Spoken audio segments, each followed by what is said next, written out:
So, what is up with the contract negotiations for two big stars in the NFC East? Is it time to panic, or is it time for just patience in New York? And who do we have as our top wide receivers in fantasy going into this year? Well, we're going to try to find the answers to those questions and a lot more as we get you ready for another great preseason edition of Fantasy Football Fever. And we're going to start that right about now. Here we go.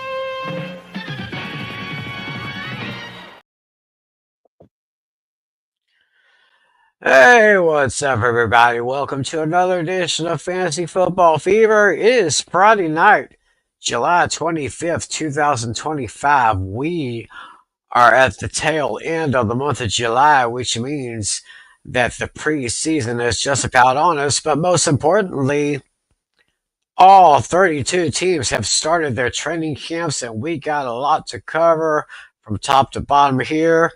We're going to be looking at 2005 wide receiver rankings as far as fantasy is concerned. So, y'all come right in, have a nice seat, relax, and get ready for some good football talk here. Of course, I'm Tim McClellan. Of course, riding on his train back to his house, the host of the Hooked on Sports podcast, Mr. John Flynn.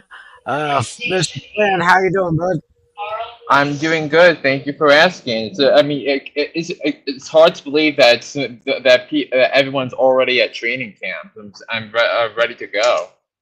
Yeah, everyone's there. Everybody's getting ready to see how these players will do. It's one all trying to make the 52-man squad for each team. So it's going to be interesting the next few weeks here. And of course, always joining us is our fantasy league commissioner, Mr. John Natali. Natali, how you doing? Yeah, doing pretty good. Yeah, I can't believe that we're actually less than 1 week away from seeing real live football. Yeah, yeah. It may be preseason, but still, it's football season time. So, and now I notice you're wearing a nice jersey there. Who would that be? Yep, Kayvon Thibodeau, the outside linebacker and edge rusher for the New York Football Giants. Nice, nice. I'm going to have to break out that one I just got here recently. I may do that during draft time, but anyway, we've got a lot of stuff to cover here. So I say we get into some hot topics here. Once again, training camp is live and in color for all 32 teams. And there has been a lot of stuff going down these last few days. Um, First and foremost, there was a excuse me, folks. A little bit of a throat problem. Hopefully, it's not going to affect me too much. Anyway, a bit of a scare in Jets training camp. I think it was yesterday morning during their practice here when Justin Fields was carted off the field with an apparent injury. Went into the tent. I looked it over, and it was just basically a injury on his big toe, if I'm not mistaken. So they're saying right now that Justin is he's basically day to day right now for the Jets. But Flynn, as you told me earlier this week, and I kind of got to agree with you. There's just something about the Jets and all these things that happen to them. I mean, it's just unbelievable.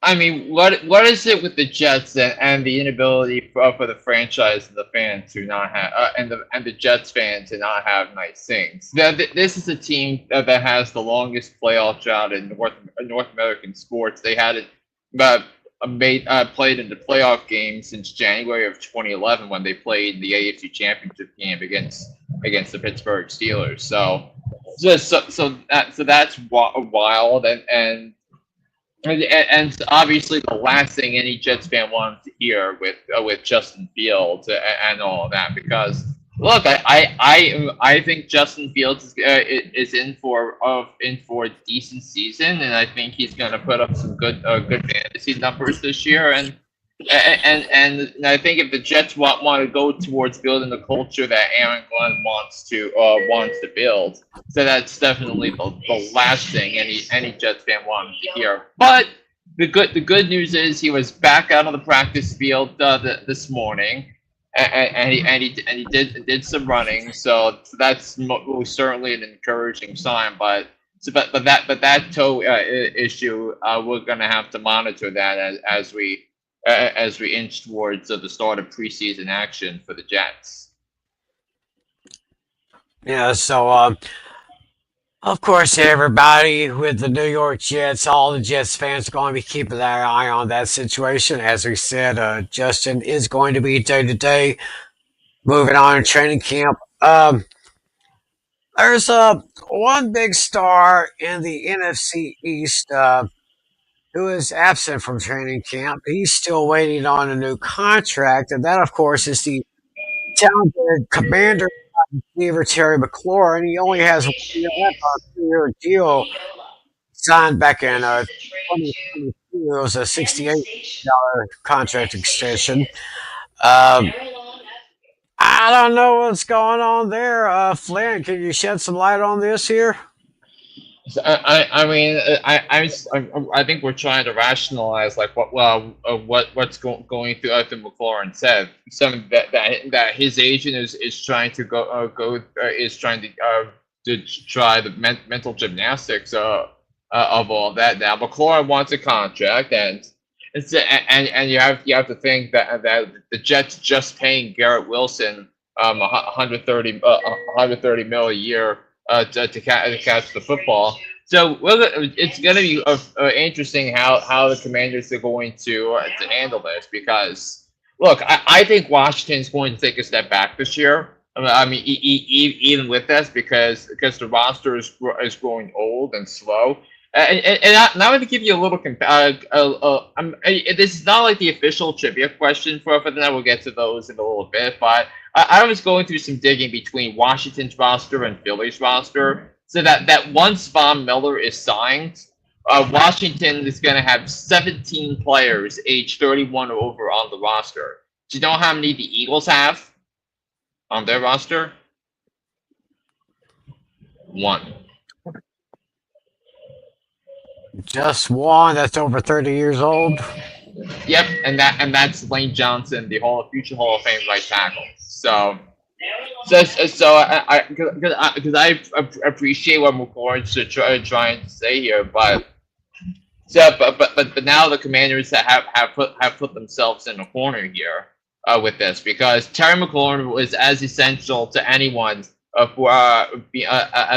as a player for the success of Jaden Daniels. So now what's Jaden Daniels gonna do for an encore without Terry McLaurin? Now they brought in Deebo Samuel, but Deebo Samuel is 29 and they lost they lost Noah Brown in free agency. So that doesn't help matters in any way. So I think you look at this as that I think McLaurin comes into this with a bit of leverage. So am I on the same page with you, Natalie, on this?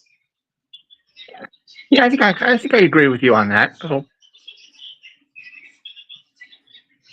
Yeah, probably.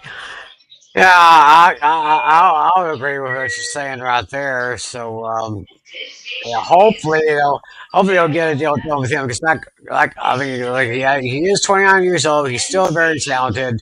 he's a good weapon for Jaden Daniels right there. So hopefully they can get something done with him. Meanwhile, there's another big star in the NFC East who is at training camp, but not really. And but I don't know if he's not working out or if he's not participating in anything. Micah Parsons, and it was the first day of camp.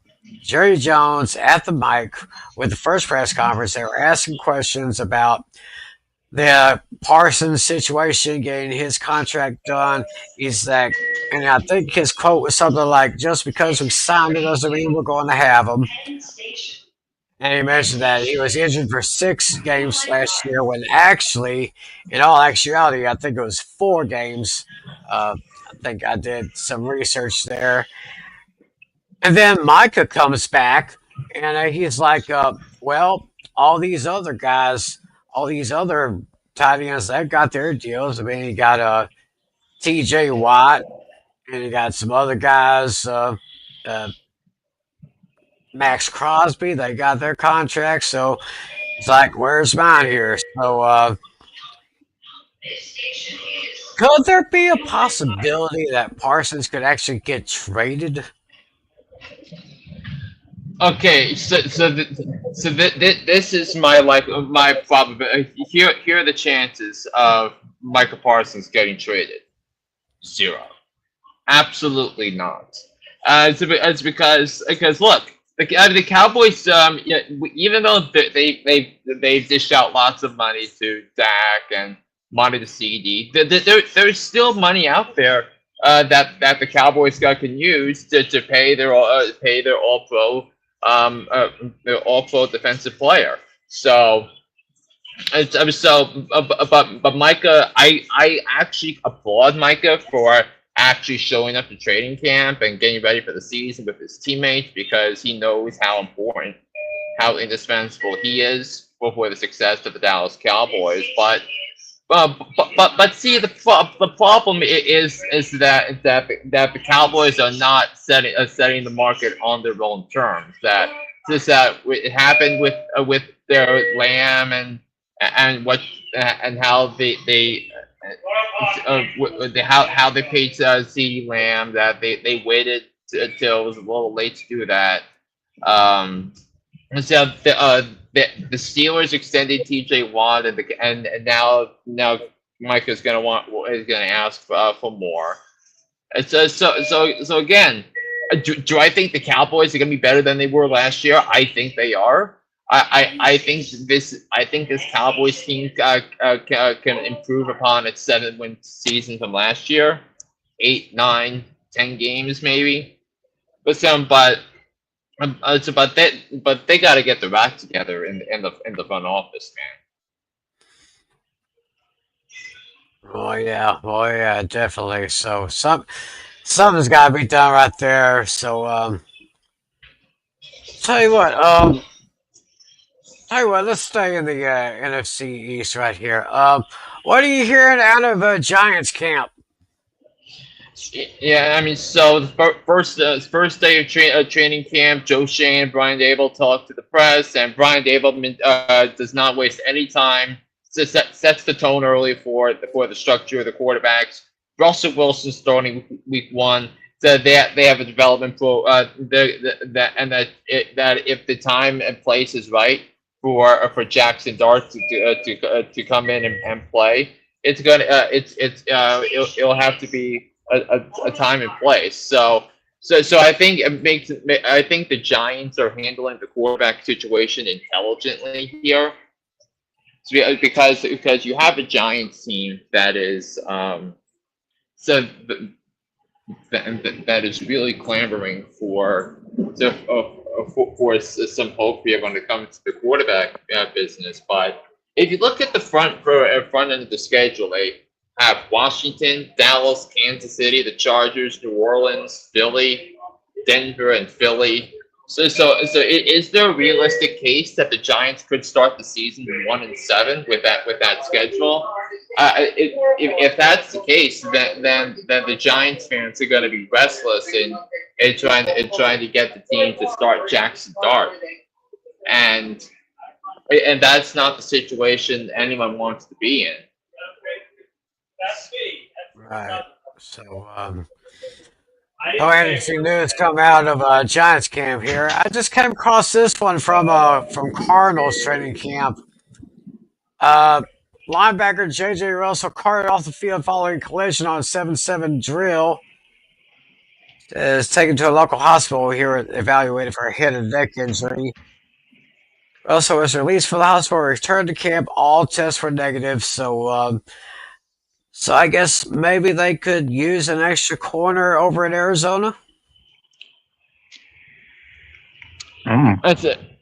I mean, I don't know if the Cardinals are really that concerned about it because the Cardinals have spent a lot of draft capital the last couple of years on their defense, which was what they were supposed to do, and I think you have to trust Jonathan Gannon. Remember, Jonathan Gannon was a defensive mind. He was the defensive coordinator for the Philadelphia Eagles when they went to the Super Bowl 3 years ago, where they lost to Kansas City. So I think you look at the Cardinals and if the defense gels the way they hope to be, then they're going to be in the conversation of teams that can go to the playoffs in the NFC this year. So I don't think it's going to be it's going to be more of a nothing burger to me.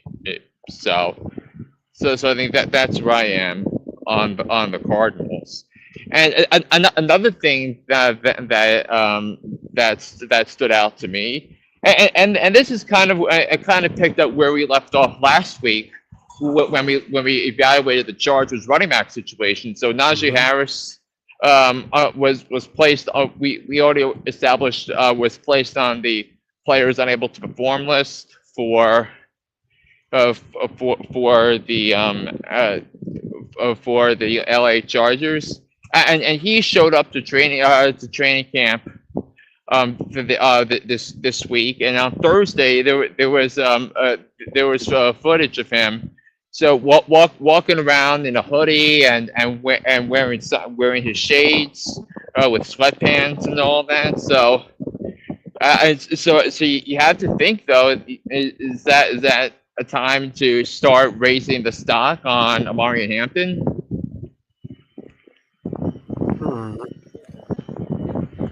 That'll be interesting news right there. I just came across this injury news from Atlanta. Looks like their wide receiver, since we're talking about receivers tonight, Darnell Mooney has a shoulder injury. He's going to be out for several weeks. So he's been the number 2 receiver behind Drake London since the Falcons got him in 2024 season, getting him from Chicago Bears. He had 106 catches for 992 yards and 5 touchdowns last year. So it looks like with Mooney out for a little while, I don't see a timetable for his return as of yet. But they got Jake London, they got Ray McLeod III, and they signed a free agent wide receiver, DJ Great White Chark, who was mostly with the Chargers for the last couple of years, 2018 second-round pick. So hopefully, best wishes for Darnell Mooney. Hopefully, if he's ready by the season starts, I guess that would be good news for everyone in Atlanta right there. I really don't know if any other receiver provides any sort of value at any for the Atlanta Falcons because remember Kyle Pitts is gonna play a huge part of that passing game, and Michael Penix Jr. actually talked to the press this week and he was throwing some beautiful balls in practice towards Kyle Pitts, and he said Kyle Pitts is going to play a big role in the offense, and I think if you base it upon Kyle Pitts' numbers in the 3 games that Michael Penix Jr. started, which I disagree with because it was more of a Drake London special those last 3 weeks of the season, but can Kyle Pitts we see the full potential of Kyle Pitts because on an episode that Tim and I did earlier in the summer, so I mentioned the star predictor system. And so which was like an analytic that somebody uses to evaluate how successful they'll be, and use it specifically for fantasy football purposes. So there are only 4 players that scored 100 on that evaluation system is in the 20 years of tracking. They are Kyle Pitts, Jackson Dart, Ashton Genty, and Kyle Pitts. Wow.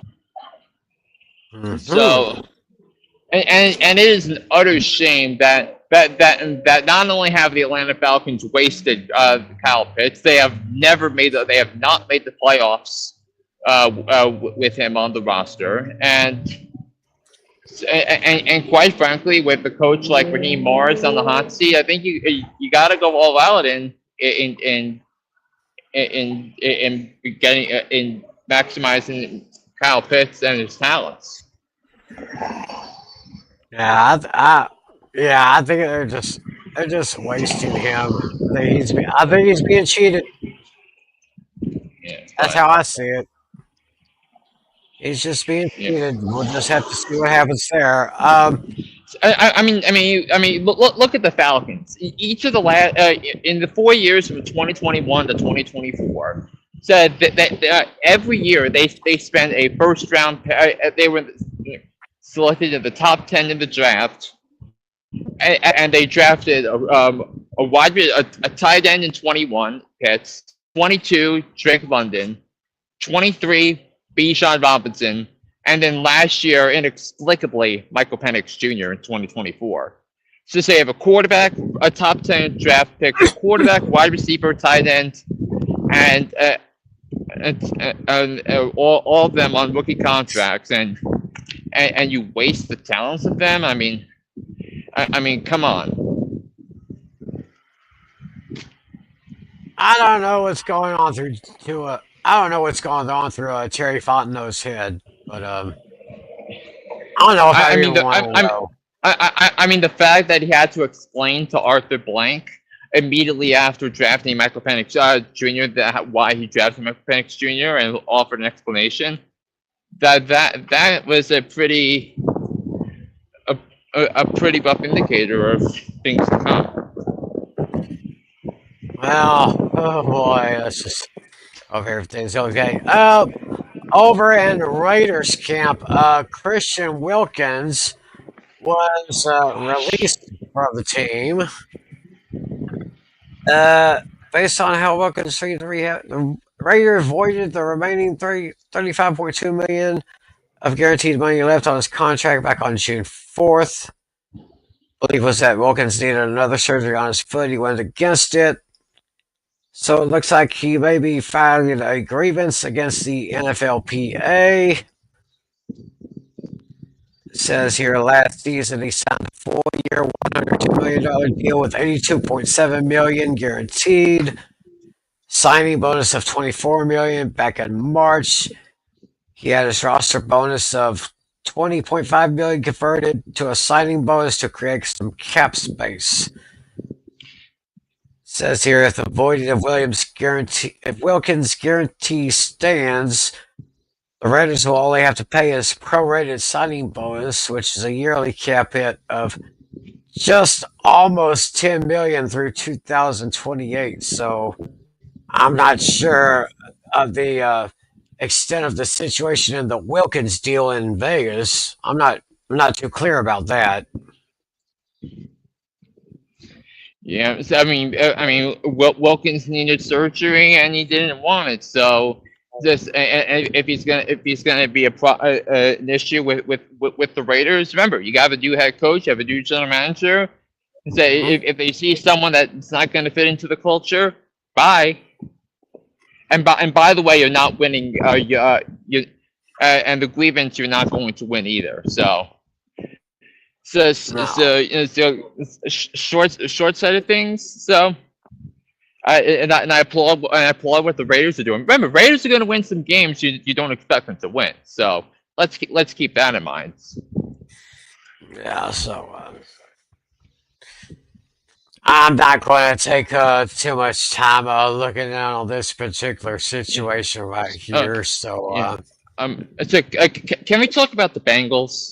Because they entered training camp with their two defensive linemen still still unsigned, with Trey Hendrickson holding out, and Shamar Stewart not signing his rookie contract. Well, Shamar Stewart did sign his rookie contract this afternoon, 4 years to get with the 5th-year option with a guaranteed $19 million over the 5 years. Mm-hmm. So Stewart got his deal. They're still waiting on Hendrickson, trying to get something done with him to get that defense going. So, one little bit of news that came through my wire early this morning. It says here at least 100 players from roughly half of the NFL's 32 teams are facing fines and possible suspensions for allegedly selling their allotted tickets to this year's Super Bowl above face value in violation of league policies, multiple sources told ESPN. So, when I saw this, I was like, are these players becoming scalpers or something? Pretty much.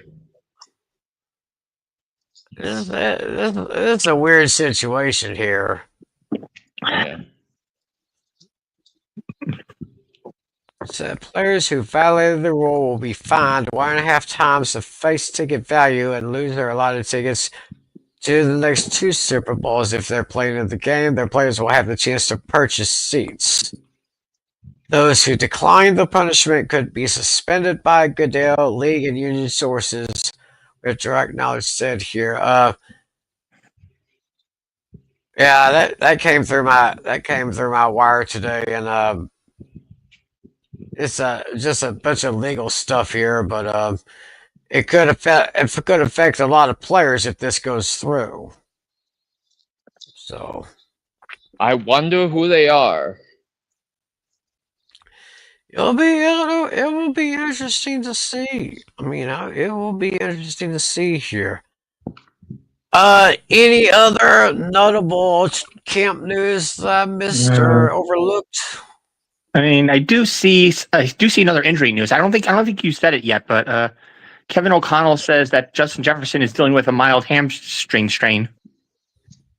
Oh yeah, I did see that one. So yeah, and like the thing is, we need because hamstring injuries could be could be nagging. So my question to you guys, and I think Natalie, since you brought that up, I mean, what does that mean right now with JJ McCarthy's development here for the Minnesota Vikings? Yeah, it means I think Jordan Addison is going to have to step up a lot, and probably their tight end core too. Except with Jordan Addison, I think he got a situation going on too. All right. Ooh. I mean, definitely not what the news JJ McCarthy and Kevin O'Connell wanted to hear when it comes to the Minnesota Vikings. So, and also another thing we need to talk about is Ben Johnson's commentary regarding the development of Caleb Williams, because Ben Johnson is rightfully kicking ass, taking names, and changing the culture in training camp in Lake Forest, Illinois, for the Chicago Bears, and he talked to the press earlier this week and said that he is looking for Caleb Williams to complete 70% of his passes, and I think it is quite a lofty goal, but I like it's bold, and I think it's reasonable, and I think he has lofty expectations for Caleb Williams and the Chicago Bears. Now, Now the thing I have with Caleb Williams is that he is on a similar boat where Trevor Lawrence was, highly touted prospect coming out of college. He was a star quarterback at a big college, and he was rightfully thought as the savior of a franchise, of a dysfunctional franchise. And then he gets saddled into a year of dysfunction, so he needs to learn a second system in as many years. But frankly, it's a good thing for him because the OC was terrible. Matty Raflusa was not a good in-game management. I mean that Thanksgiving game in front of an audience of 40 million people. That was the nail in the coffin for him in Chicago. So, but then Caleb Williams in practice, he threw 3 interceptions in practice on Thursday, and he threw 4 interceptions today in practice. So, I think this is something that you have to think about now. The Chicago Bears, I think, are a team that right now. Spoiler alert: the season. We don't lock in our predictions right away until about a month from now. Spoiler alert, right now I have the Chicago Bears penciled in as one of my 7 playoff teams in the NFC. And I think the roster is significantly better than it was last year. So they added 3 excellent players in the interior offensive line, and I think with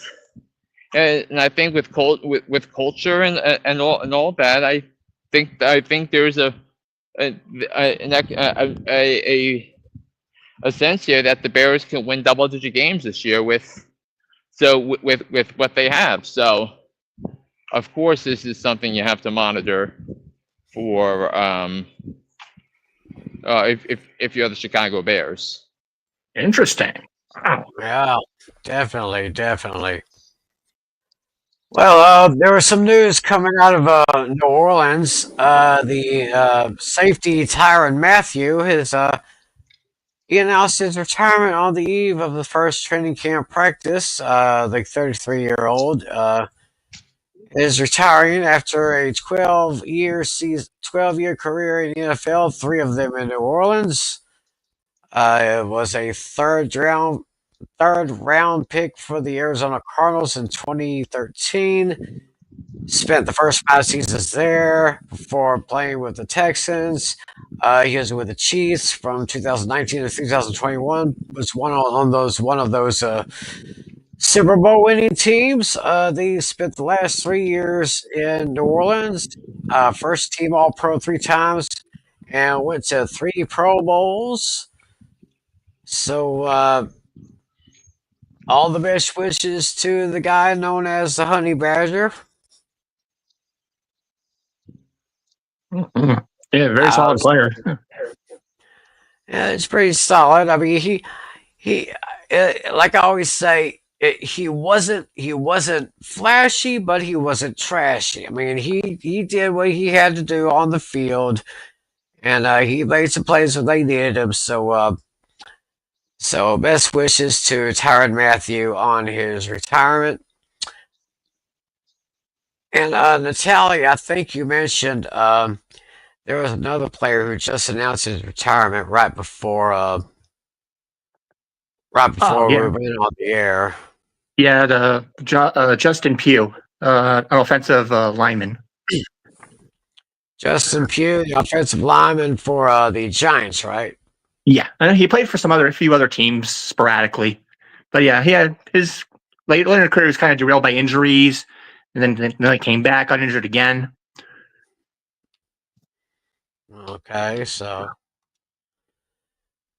yeah. Sometimes it's those injuries have to kind of force you out of retirement, not the way you really want to go out, but yeah. So, of course, you hate to hear someone ending their career with a lot of injuries. So, I don't really have much to talk Yeah, about right now. I'm just taking a quick scroll just to see if there is anything. The only other thing I see here is James Cook is looking for a contract extension, but right now he's not concerned. He thinks they'll get it figured out. Oh yeah, James Cook in Buffalo. Mm-hmm. Ah, yeah, I'm pretty sure something will get done with him. He's one of those better players that they have on their roster there. So I really don't see uh as Stephen A. Smith would say, I don't really see any cause to pause right there. So Right. yeah, we'll just see what Brandon Beam and Sean McDermott. If Brandon Beam, the GM manager, could get something done there. So I think they'll get something done with him. Oh yeah. Okay, so I guess Flynn's he's gonna mute himself for a bit, and I think he's gonna hop on his laptop a little bit. But I guess we'll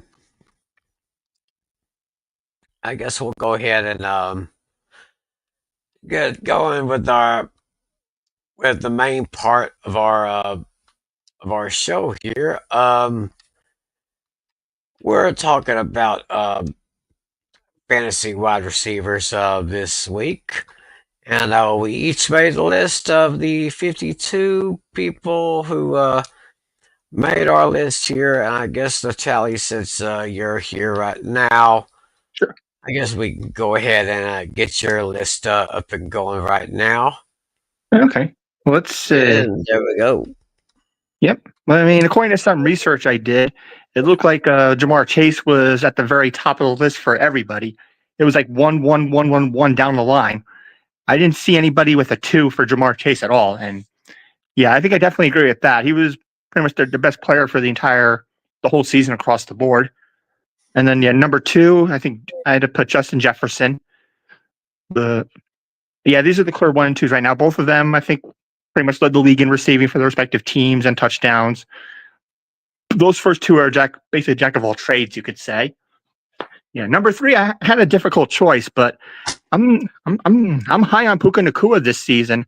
The name that's very fun to say. Yeah. I think the Rams are the clear leaders in the division right now, and now with Cooper Kupp long out of the way, that's going to give Nacua even more targets yet. Yeah, number 4, it's going to be CeeDee Lamb. I think he's going to be their clear number 1 once again. He's going to get a lot of touchdowns for them. I'm high on Malik Neighbors this season. Yeah, he had a fantastic rookie debut last season. He led the team in touchdowns, led the team in receiving yards, and I think he's definitely going to do the same thing once again. Yeah, number 6, I'm going to put the Sun God, Amon-Ra St. Brown. He's been pretty solid for the Lions. He's pretty much one of the reasons why the Lions have been to the playoffs for several years now. Yeah, they're back to their. We could see the Lions possibly playing in the NFC Championship if they keep this up. Let's see. Number 7, AJ Brown. Yeah, he's been very solid for them. Oh, yeah. And then number 8, I gave it to Brian Thomas Jr. Despite the Jaguars with their problems, Brian Thomas has been stepping up for them. I think he came up, I want to say, either last season or the season before he came up. I forget when, but ever since he came up, he's been just fine. Yeah, number 9, I'm going with Nico Collins. Let's see. And then rounding out the top 10, I have Drake London of the Falcons. I mean, if Pitts continues to have the bad seasons, Drake London is going to be the one to go to here. And I got two Bengals players in the top 11. The other one being T. Higgins. Mm-hmm. This is basically your first wide receiver 2 on this list, who's actually pretty high up. Number 12, I gave it to Ladd McConkey, who had a very nice rookie debut last season. And number 13, I got Devontae Adams. Him with Puka Nacua, they could be a solid 1-2 punch.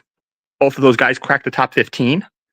Number 14, now they're more than likely their new number 1 wide receiver with DK Metcalf leaving. Jackson Smith and the Jigba. Number 15, who was probably once a top 10, who fell down a bit, Tyreek Hill. He's looking for a bounce back season. Right. And then number 16, I gave it to Mike Evans. Yeah, I mean, years ago, I said it before. I didn't trust the Bucks, but boy, have I been wrong. The Bucks are the real deal again.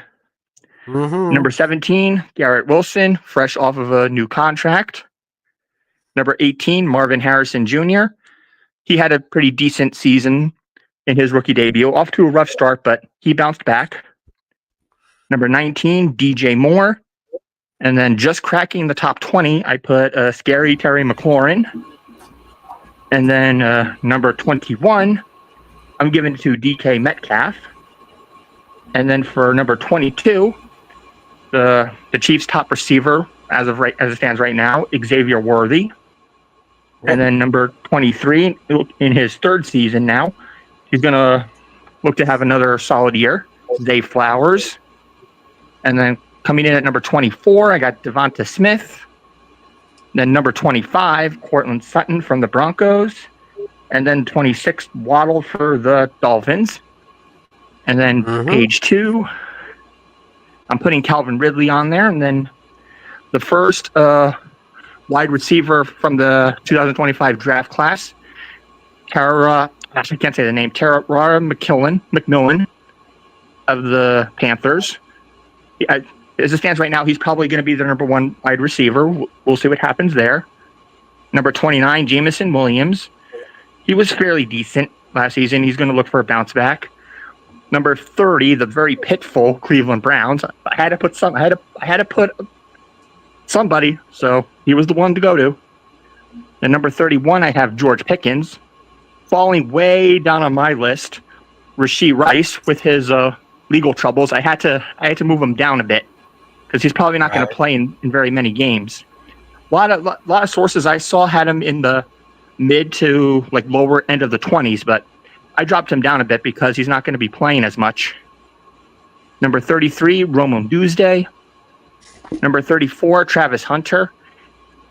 And I couldn't really put him too much higher because I got to see how he's utilized. Will he play offense more or will he play defense more? That remains to be seen.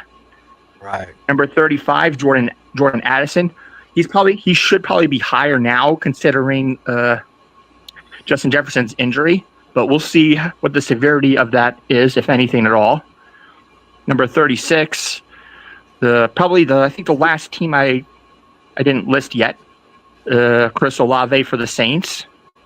And then number 37, I got Jacoby Myers of the Raiders. 38, Kahil Shakir of the Buffalo Bills. And then number 39, he had some injuries last season, but he's looking for a bounce back, Chris Godwin. And number 40, Jawan Jennings. And then 41 is going to be Matthew Golden. Going all the way down to number 42, who was once probably a top 10 or top 20 player, but he's fallen down quite a bit. Cooper Kupp looking for a bounce back. Number 43, Ricky Pearsall. Same situation, who was probably once a top 10 or top 20 player. Stephon Diggs, he's fallen all the way back. Number 45, Deebo Samuel, looking for a bounce back. Number 46, I got Jaden Reed. Number 47, Keon Coleman.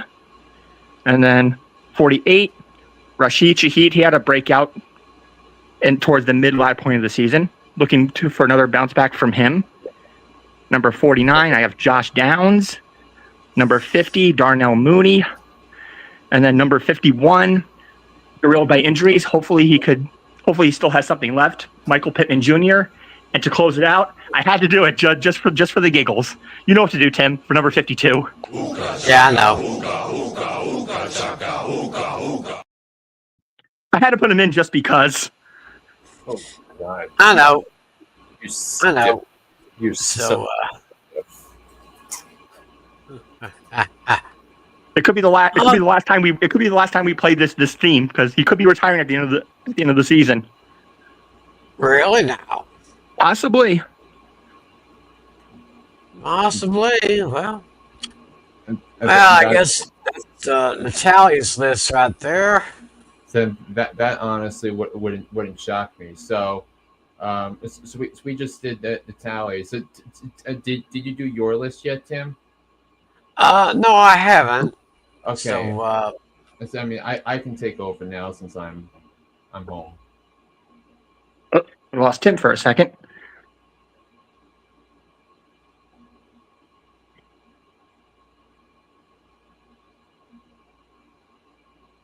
I mean, so we'll just. Yeah, I think we're all the same on the top two. But everybody else we have is pretty interchangeable, fairly close positions. Yeah, I mean, you can hear me all right? Yeah, you're fine. I mean, better now. Yep, you're totally fine. I hear you just fine. yeah, you're sounding good. I just hit the wrong darn button on my thing here.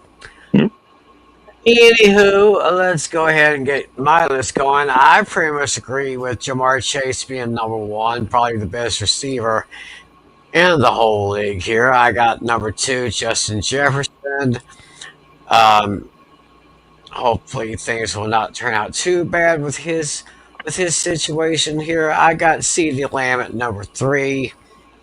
Actually, I have Lamb at number three and Puka Nakua at number four. Natalie had him reversed a little bit there. Mm-hmm. Amon-Ra St. Brown, ever since he came to the league, I thought he's been a stud. He's been a stud ever since then. He's got a great team behind him. I kind of agree with Natalie. I'm looking at Malik Neighbors having a better season than last year. I got Nico Collins at number seven, Brian Thomas Jr. number eight here. AJ Brown, I still got to put him in my top 10 best, one of the best receivers in the NFC, if not in the whole league. Drake London, I think is going to get maybe a few more targets. If the Darnell Mooney situation is worse than it actually is. Lad McConkey had a great rookie season. I expect a little bit more out of him this year. I got him at number 11. T. Higgins, got him with Jamar Chase. I have to say that will probably be one of the best, if not the best, wide receiver tandem in the league right there. Tyreek Hill, I might be going out on a limb when I say this, but I think he may have an upside this year. And possibly as well as Devontae Adams, who I have at number 14. Jackson Smith-Njigba, he's going to be a pretty good target in Seattle. Hopefully, Terry McLaurin will have his contract situated, but he is an awesome receiver, as I said. DJ Moore at number 17. Not flashy, but not trashy. Garrett Wilson for the Jets. Hopefully, he'll be a great target there. Zay Flowers, ever since his rookie year, has impressed me so much. I think I may have him lower on my list than I was going to originally put him in. The Rasheed Rice situation, I've got him at number 20 right now, but depending on what happens between now and the season starting, of course, we're all pretty sure he may get a suspension for his situation there. Devontae Smith, he and Brown will be another great tandem in the NFL right there. I got Jerry Jeudy at number 22. He'll be a good target for another great target for Bo Nix over in Denver here. I got Jalen Waddle at number 23. Then I have Calvin Ridley at number 24. Maybe if he and Cam Ward can make some great connections, they might surprise a lot of people. I got Jameson Williams at number 25 from the Lions. I got Tedero McMillan at number 26 with the Carolina Panthers. And so with that, we'll go over to the next part of my list here. I've got the Cowboys' new acquisition, George Pickens, at number 27 right now. Probably get him getting a few targets. That is, in case of CeeDee Lamb getting double teamed and triple teamed. Chris Olave, hoping for a upswing for him, but I'm not really crossing my fingers or holding my breath for it. I got Roma Dunze with the Browns, number 29. Travis Hunter, like Natalie said, will he play more offense or more defense? That remains to be seen. Got Jordan Addison, number 31. Hopefully that situation will be cleared up. Chris Godwin coming back from an injury. I hope he has a very good season with Tampa Bay there. Jacoby Myers at number 33. Got Jawan Jennings at number 34. I think George Pickens may still get maybe a few more targets, but I think Jawan Jennings will get a good share of his. Khalil Shakir got him at number 35. The newly acquired Deebo Samuel for the Commanders, he is a great receiver. I think he'll get a few targets here. Cooper Kupp, the former Ram here, is going to be getting some targets in Seattle now. Stephon Diggs once was a top 20 player, like Natalie said, but I think he's kind of slid off a little bit. I got my man Matthew Golden from Texas at number 39. I'm going to be keeping my eyes on him this year because of the Longhorn pride, of course, but hopefully he'll do some great things in Green Bay. Ricky Pearsall, I'm praying for that guy because I mean that what happened last year with him is just unbelievable, and he was able to survive all that. I got Keon Coleman at number 41. Rashid Shaheed for the Saints. He totally obliterated my Cowboys last year, and he's going to be very good. He's got a lot of speed on him. That's what I like about him. Jaden Reed will be a great compliment to Matthew Golden in Green Bay. I got Michael Pittman Jr., number 44. I got Darnell Mooney at number 45. Hopefully, like I said, his injury situation will be very minimal. I got Josh Downs at 46. Then, of course, I got Adam Thielen at number 47. I got him a little bit higher than Natalie did. I got Hollywood Brown. He may get some more targets. I'm still thinking Kelsey will get more with the right situation, but Hollywood Brown will get some targets as well. Marvin Mims Jr. for Denver, number 49. Cedric Tillman, going to throw in a Bengal right there. And then I got a couple of Texans at 51 and 52, respectively. I got Christian Kirk and Jaden Higgins, two good weapons for CJ Stroud. So, and that's pretty much my list right there. So we take a look at the tallies. We take a look at mine. Yes. I mean, I don't think you can go wrong by putting a couple of Texans receivers in there because I do think it's pretty clever, and I'll explain why I think this is gonna be a monster season for Nico Collins in just a little bit. Mm-hmm. So we've taken a look at my list. We've taken a look at Natalie's list. Oh, you want to go ahead and do some trivia before we get to your list, Flynn? So yeah, we'll reveal the questions questions first. Yeah, I came up with one at the last minute. All right. So I actually have one too, even though I didn't formally say it. But I come up with one on the fly just a few minutes ago. Okay. Well, in that case, let's hear Natalie's first. I'm not. I got to reboot my laptop. So yeah, I'll defer to one of you guys for now. All right, Tim. Oh, okay. Okay. This is another question that it's either going to go one way or another. You'll probably get it. You'll probably not. But I won't be surprised if you do get this right. Okay. My question has to do with wide receivers.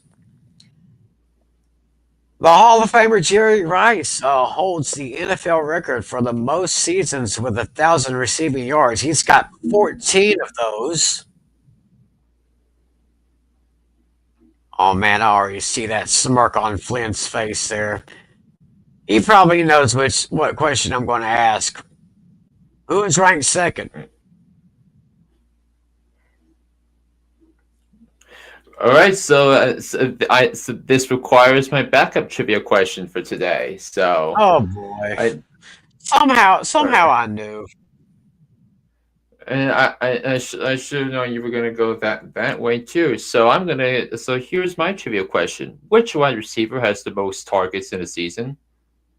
Hmm. All right. All right. I got mine ready. I booted up. I rebooted my laptop. Are you ready for mine? Yeah, go ahead. All right. Mine is going to be who has gotten the most receiving touchdowns over the past 5 seasons? Ooh, that's a good one. Most receiving touchdowns over the past 5 Yeah. seasons. Yeah. So this is going to be. We're going to go from today's date, July 25th, 2025. We're going to go all the way back to July 25th, 2020. So that time frame. Mm-hmm. Okay. So very interesting questions to think about. And on that note, we'll go to Quinn's list. Yeah. All right. So then Take a look this one, at it. I'm going to. And I'm going to refill my bottle. I'll be right back. Okay, so here's my list for my wide receiver rankings for the 2025 NFL season. I'm starting with Jamar Chase. If I had the first overall pick in the draft, Jamar Chase would be the pick. Easy. Oh, yeah. So already killing into practice. So he's coming off the Triple Crown season. Easily would be be the first overall pick if I had it. I love CeeDee Lamb this year, guys. I think CeeDee Lamb. So you have Dak healthy. You have a bad defense. So there's going to be a lot of indoor games. So a lot of games where you're going to have to throw the ball down the field. And I think CeeDee Lamb is going to reap the benefits of it. So they have to maximize the contract somehow, right? Number 3, I love Puka Nacua, and I know they brought in Devontae Adams to take on the Cooper Kupp snaps, but in 11 games he played last year, so he had 106 targets and had 990 receiving yards. So he was on pace to get well over 1,500 receiving yards last year. So I have Puka Nacua at 3. Justin Jefferson right now, he's my number 4. I think we'll have to monitor what the injury situation is like, but number 5, Nico Collins, he has serious wide receiver number 1 upside this year, guys. I'm kind of dead serious on this one because Bobby Slowick was not really the best play caller with the Texans, and now he brings in someone who's going to bring in McVay's offense to Houston. And Nico Collins was on pace for nearly 2,000 yards before he got hurt last year, and I think he's gonna have a monster season. Nico Collins has serious WR1 upside, and look. I'm just saying, if you want to, if he's available in round 2 of your draft, you should pick. I love Nico Collins this year. Malik Neighbors did talk about a toe issue that was nagging him a little bit last year, but it really didn't matter for him. So he's going to be number 6. Ahmad St. Brown is dropped down to 7. He finished last year. Ahmad Roz, I think WR3 each of the last 2 years, but I think he takes a step back this year. AJ Brown at 8. Drake London, I think he has a good connection with Michael Penix Jr. He's at number 9. Brian Thomas Jr. at 10. Garrett Wilson, I have him at 11, guys. I think Garrett Wilson has low end WR1 upside, because remember, he and Justin Fields go back to their playing days at Ohio State together, and I think he's going to have a monster season, and because he had 3 straight years of 80 or more catches and 1,000 or more receiving yards, and now there's there's some stability at the quarterback position going into the season. So for fingers crossed that Justin Fields is healthy. So that's what I'm looking at number 11. Lad McConkey is 12th. T. Higgins is 13th. Jackson Smith and Jigba is ranked number 14th. And believe it or not, Jackson Smith and Jigba was one of 8 wide receivers to haul in 100 catches last year. Wow. He was one of 8. He had 137 targets. And he had over 1,100 receiving yards as well. Mike Evans is 15th. Devontae Adams 16th. I'm expecting a step up in a level of play from Marvin Harrison Jr. I'm expecting the opposite from Tyreek Hill, Terry McLaurin. DJ Moore, I think, could reap the benefits of a Ben Johnson offense. He could be like the Amon-Ra St. Brown of Ben Johnson's offense in Chicago. DK Metcalf at 21. Xavier Worthy at 22. I initially had Rashee Rice at 22, but I swapped him and Xavier Worthy. You'll see where I have Rashee Rice in a little bit.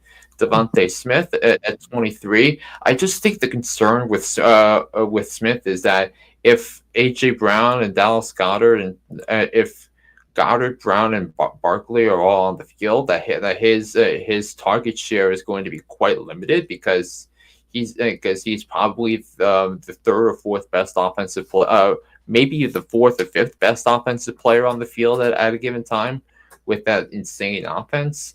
Zay Flowers at 24. I think George Pickens can go off this year. I think George Pickens can have 1,000 plus receiving yards, and he and Lamb can actually challenge Chase and Higgins and Brown and Smith as best wide receiving duos in the entire NFL. And then I'm going to go Cortland Sutton for the Denver Broncos at 26 because I'm just not there as a weekly starter in a 12-team format yet. So that's where I am on that. Rashee Rice, the aforementioned Rashee Rice, he's at 27. Jameson Williams at 28. Calvin Ridley, even though he's 30 years old, I still think he has a better quarterback situation than he did last year. He's at 29. Tedorah McMillan is at 30. And then Chris Olave, Jalen Waddle. Jacoby Myers could be a sneaky good flex option this year. So keep that in mind. Khalil Shakir, he's at 34. Though I think Shakir has a lot of upside because he caught 76% of his targets in the regular season last year, 76 of 100. And then in the playoffs last year, he had 20 targets. He caught 18 of them. Ooh. So I think he's becoming he's the number one receiver for Josh Allen in Buffalo, and he has some upside. So it's maybe someone that you can add for wide receiver depth. If you're going all in on receivers this year, I think he's might be the first guy you add on your bench. If that's how it's going to turn out. Then Travis Hunter, Chris Godwin. Juwan Jennings is at 37. Romo Odunze is at 38. I think I don't know what the upside is on Odunze, but not higher than other people's. Jordan Addison, I had to drop him all the way down to 39 because remember he's facing a 3-game suspension for off the field issues, which is why the Justin Jefferson injury is such a big deal. Then I got Josh Downs at 40. Another upside, a guy with a lot of upside. Jaden Reed, Deebo Samuel. So Tim had Jerry Jeudy ranked number 22. I have him at 43. So, and I think the reason being is like, what the hell the Browns doing at quarterback? And I think his fantasy value is a big victim of the Browns' dysfunction. Going on right now. Cooper Kupp at 44, Stephon Diggs at 45, Michael Pittman Jr., Darnell Mooney, Matthew Golden, I have all the way down at 48. I want to see it to believe it first, but I think it's going to be more of a development. I still think Jaden Reed is the lead receiver. And then Pearsall, I put Brandon Ayuk in there at 50, Keon Coleman at 51, and I think a dark horse sleeper in this year for fantasy is Luke the Burden III, the guy the Chicago Bears drafted in the second round this year. I would not sleep on Luke the Burden at all. Now that is probably one of the most interesting picks that I've seen. Definitely to see how he fits into the new Ben Johnson system in Chicago right there. So, yeah, very interesting list, I must say. So it's time to give what we think are the answers to our trivia questions. And since my question was originally going to be Flynn's question, it looks like we have to defer this one to Mr. Natali. So, All right. my question was this. Jerry Rice holds the NFL record for the most 1,000-yard seasons with 14. The question is, who is second?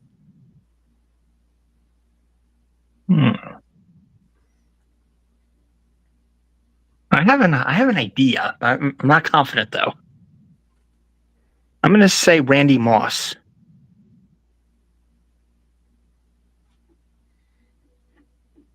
Good guess, but he's number 3. Oh, so close. Yeah, you were so close. Flynn, why don't you enlighten our friend here? So he is a future Hall of Fame wide receiver. He is active in the NFL right now, and one of the best, maybe my favorite NFL moment all last season occurred the last play of the regular season for this team.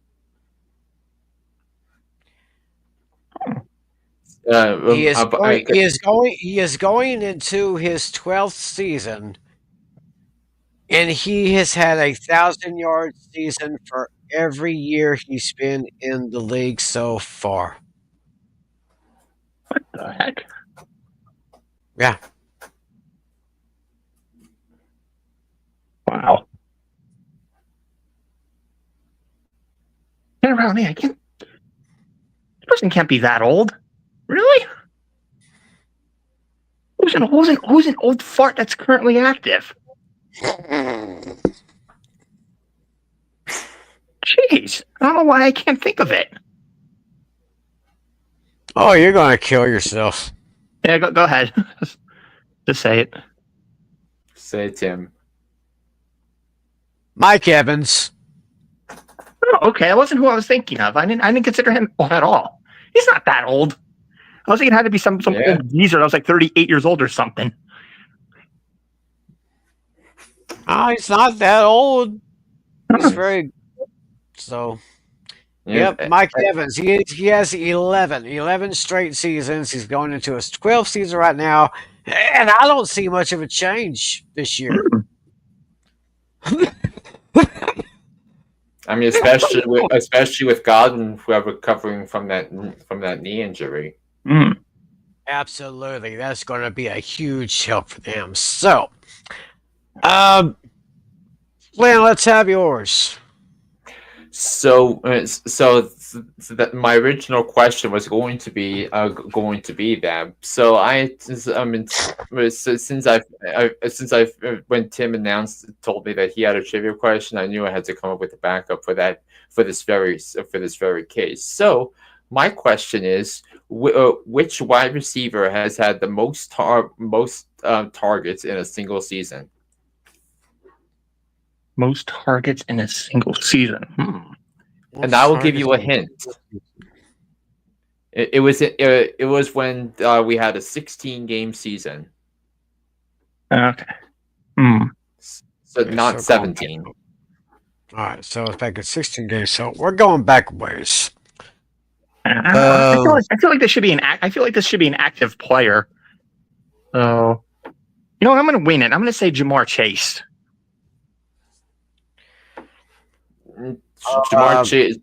Jamar Chase's first season in the NFL was the first one with 17 games. Okay.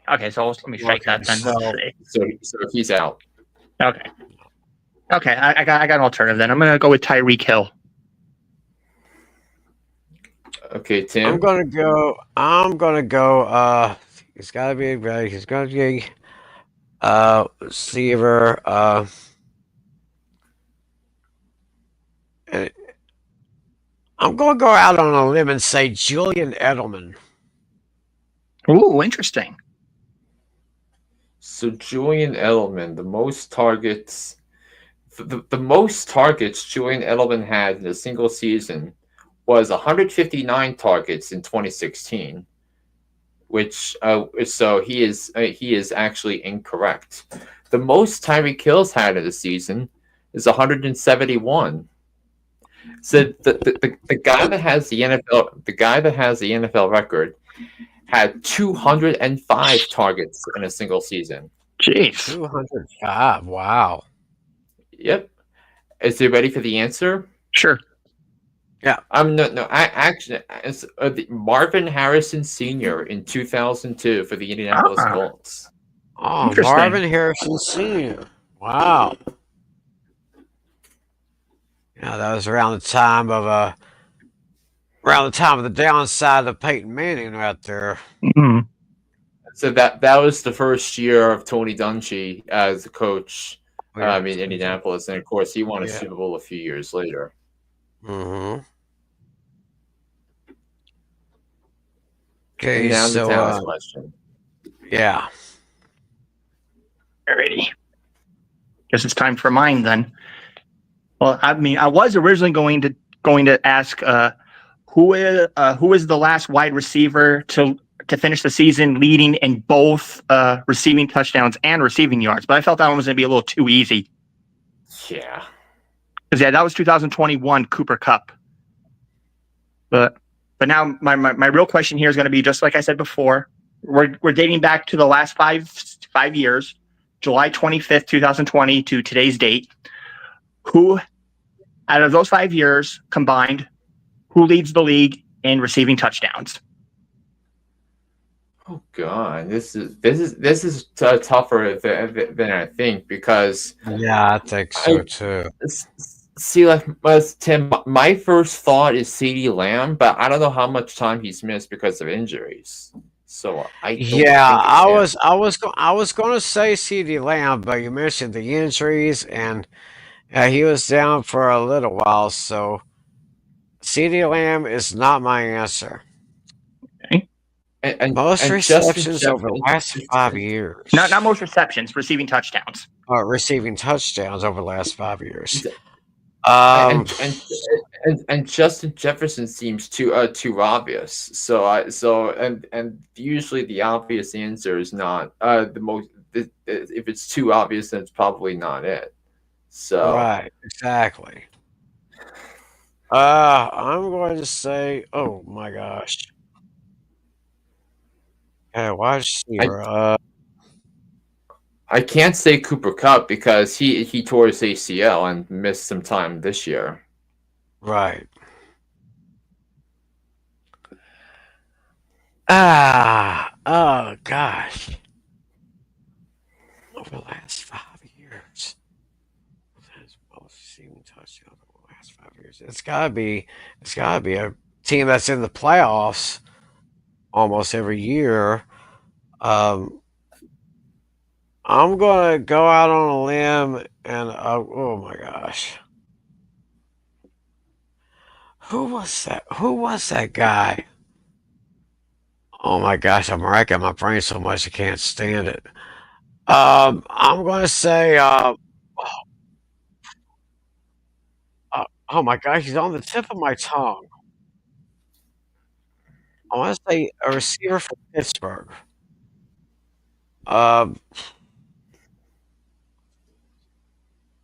No.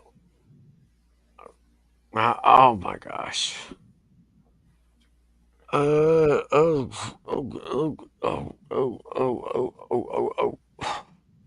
I give up. I can't even think of anybody right now. I mean, I'm just I'm going to burn some brain cells if I keep thinking this way. Yeah. Well, it is an active player. I'll definitely say that much. Well, it obviously has to be an active. Oh, true. I shouldn't have said that. Okay, well, so he is an active obviously, player. What breaks it down? Okay, yeah. well, Breaks it down. yeah, sure, that breaks it down. Yeah. Okay. And we all listed him. We all listed this guy on our wide receivers list. Oh, so that breaks it down even more. All right, so you Okay. got like a 1 in 52 shot now, I guess. Right. Well, Okay, I'm it's just like- going to take a shot in the dark. I'm going to take a shot in the dark. AJ Brown. Okay. so it feels so it's like trying to pull up the ace of spades in a deck of cards.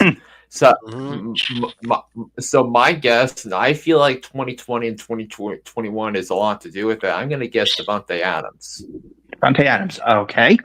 All right. I'm gonna break down some of the names you guys were mentioning earlier. Let's see.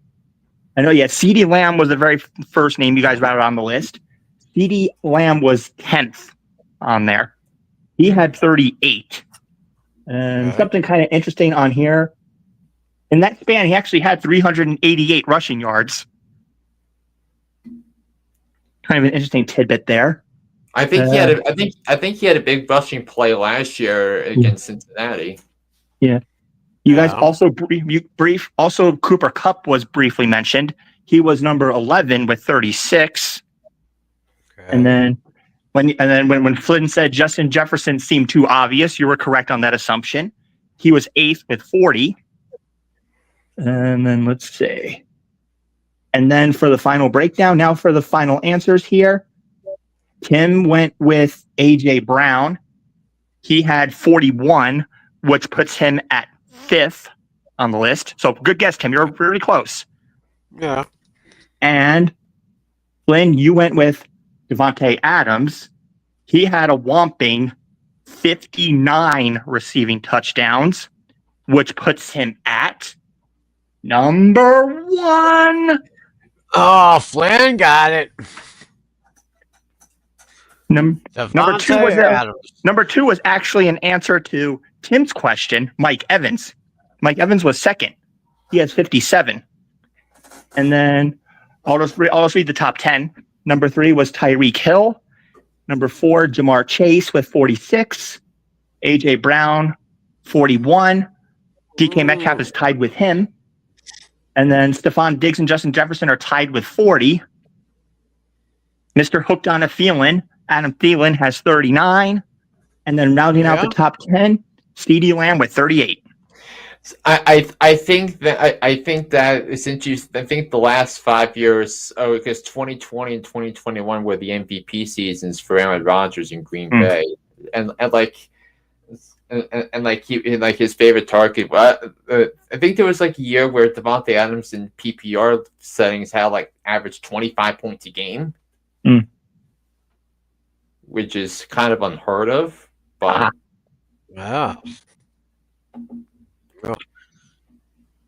Oh, very intriguing questions, I must say. And I mean, it's a good thing that Flynn had a backup plan, because I kind of was thinking that he'd have the same kind of question that I did. So that was a good one. That was a good one. I will say that. So, and so with that, I think we can bring this edition to Fantasy Football Fever to a close. Now, we were planning on reconvening 7 nights from now. However, Flynn would not be available. So what we're going to do, we're going to do it a little bit early. We'll be coming back to you guys 6 nights from now on Thursday, July 31st. So all 3 of us will be available. We'll be taking a look at our list for the best fantasy tight ends. Do we want to do 20 or 25? 26. Oh, okay. 26. That's a nice even number. I like that. Yeah. So that sounds good. So I can keep the same template for the graphics. Got it. Right. Got that. So we'll be talking tight ends next week. And by this time next week, we should see how all 32 teams are doing in their training camps. And we got, and how far away? We're not too far away from the Hall of Fame game, are we? All right, July That 31st, also, 6 days from now. Oh, the same day we're reconvening. Is that going to be a problem? No, the game No. will be almost over by then. Oh, I believe in my time zone, I think the game starts at 5 p.m. So the game will essentially Yeah. be over by the time we start. Okay. Okay, so I Yeah. guess it's pretty good. So we'll be back here next Thursday. So y'all stick around there for that. And don't forget our season premiere, the Fantasy Draft Special, August 29th, 9:15 Eastern, 8:15 Central. Mark that on your calendars. Just And of about a month course- away. Yep. Oh, yes. We're about a month away. And of course, as always, I want you to make sure you look up this guy here wherever you get your podcasts, Apple iTunes, Spotify, TuneIn, anywhere. Look up Took On Sports. You'll get this guy, John Flynn, here. So y'all be sure to do that. I guess we'll just go ahead and close up shop right now. Another great show, guys. Thanks for your help. Can't do it without Absolutely. you. Yeah. So we'll be back here next Thursday night to talk tight ends. Thursday on the 31st. So that being said, we will close up shop for now. For John Flynn, for John Natale, I'm Tim McLaurin. Thank you so much. Enjoy your week. We'll see you back here next Thursday night. God bless you, everyone. And as always, be a good sport. See ya.